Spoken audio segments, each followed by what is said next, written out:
Over taxes in Washington, just days after the buffer rule was defeated, House Republicans just passed a new legislation to cut taxes for small businesses. And my next guest says policy is the key for our economy right now. Joining me is David Sampson, President and CEO of the Property Casualty Insurers Association of America. You guys need to get an acronym, Dave.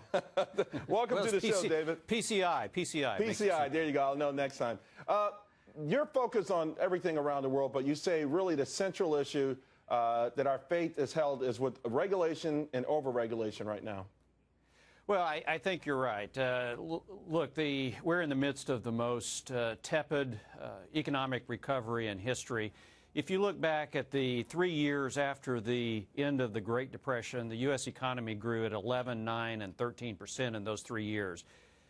We're coming out of the current recession in the second half of 2009, and in 2010, the economy grew by 3%, and 2011 by 1.7%. So there's obviously something that's going on that is really restraining the regenerative power of the U.S. economy, and I think there are two keys to that. One is the uncertainty that's out there surrounding all of the big policy issues that have a weight on the economy, both the consumer and the business. And the second is just the weight of excessive regulatory overreach on every aspect of U.S. economic life. Yeah, you know, David, you talk about the uncertainty factor, but I think there is a certainty factor, and that is people, whether they're large businesses or successful Americans, feel like maybe they're going to come under even greater scrutiny, greater attack, and so maybe they're holding back. Could that be the key? Could we actually see it's not necessarily a strike by the producers of this country, but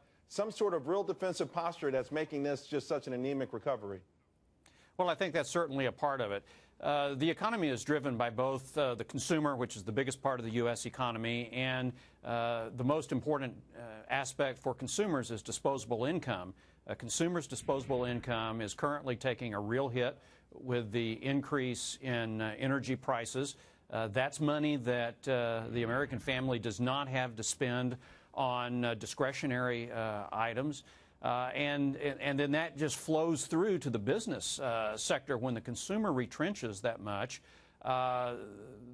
U.S. business sector is going to be very cautionary when it comes to hiring or capital investment. And I think that everyone is just kind of sitting on the sidelines right now, waiting to see what happens in the election later this year and whether Congress is going to deal with the big train wrecks that we know are going to happen come January the 1st. Yeah, I want to talk to you about those train wrecks, but I got to sort of challenge you a little bit on consumers in the sense that, you know, the consumer spending has been amazing in my mind, considering that there's been no wage growth.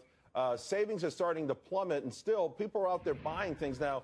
I know that that's not a combination that's sustainable, but it seems like consumers have actually stepped up to the plate. Well, there is a bit of pent-up demand. I mean, I think that clearly since the financial crisis, there were a lot of key purchases that families had deferred, and there's only so much time that you can defer some of those key purchases, and I think that we're certainly seeing that. We've seen that in the automotive sector, but clearly when you see the kind of run-up in energy prices that we've experienced over the last couple of months, that is going to have a major impact on the American family. David, we've got less than a minute, and I want to get to those 5 train wrecks. I want you to tell us what they are and quickly tell us what the worst-case scenario could be.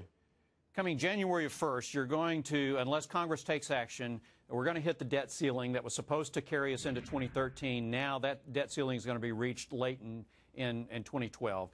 You've got the automatic spending cuts that are going to take effect January the 1st because of the failure of the super committee last year to come to an agreement.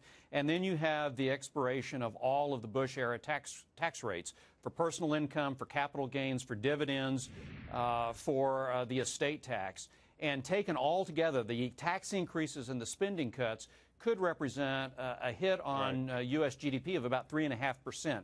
That is something that's really serious that's going to hit January 1st. Considering a lot of people think 3% growth would be great, that completely wipes out what we could possibly see this year alone. David Sampson, President and CEO of the Property Casualty Insurers Association of America. Thanks.